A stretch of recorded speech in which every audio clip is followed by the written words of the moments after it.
నమస్కారం. నేను నిన్న, మొన్న, మొన్న 3 రోజులు క్లియర్‌గా చెప్పా. బంగారం తగ్గిందండి. డబ్బుంటే తీసుకోండి. మరల పెరిగిద్ది.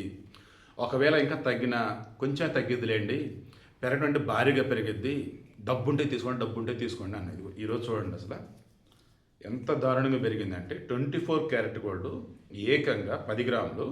3,770 పెరిగింది. రూ. 1,44,550 ఉంది. గ్రామ్ ఎంత ఇప్పుడు? 14,455. 22 క్యారెట్ గోల్డ్ 10 గ్రాములు రూ. 3,450 పెరిగింది. దెన్ 1,32,500 ఉంది. గ్రామ్ ఎంత?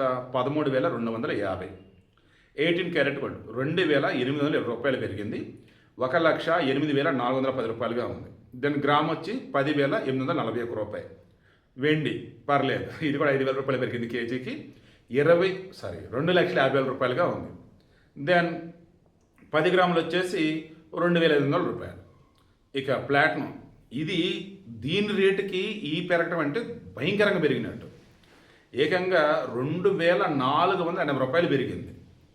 అంటే అప్రాక్సిమేట్లీ మోర్ దెన్ 5%. ఎందుకు? అది ఎంత ఉంది రేటు? 10 గ్రాములు 49,150 ఉంది ప్లాటినం. అంటే ఒక్క 1 డేలో 5% పెరగటం అంటే మాటలా. గ్రామ్ వచ్చి రూ. 4,915. అని చెప్పేసి ప్లాటినం జోలికి పోకండి, నా సైడ్ నుంచి సలహా అంతే. ఎందుకంటే దాన్ని ఏమంటారు, రీసేల్ వాల్యూ కానీ అండ్ బయట కూడా మీరు ధరించినప్పుడు కానీ అంత లుక్ అయితే ఉండదు నాకు తెలిసి. అయితే మీ ఇంట్రెస్ట్ ఉన్న మీ చాయిస్. బట్ బంగారం అయితే చెప్పే కదా, ఇప్పటికైనా కానీ 1,32,500 అంటే 22 క్యారెట్ గోల్డ్ బాగానే అవైలబుల్గా ఉన్నాడు తక్కువ రేట్లోనే. భవిష్యత్తులో ఖచ్చితంగా పెరిగిద్ది. చూసి దాన్ని బట్టి తీసుకోండి. ఒకవేళ పడ్డా కానీ ఇబ్బంది ఏమి ఉండదు.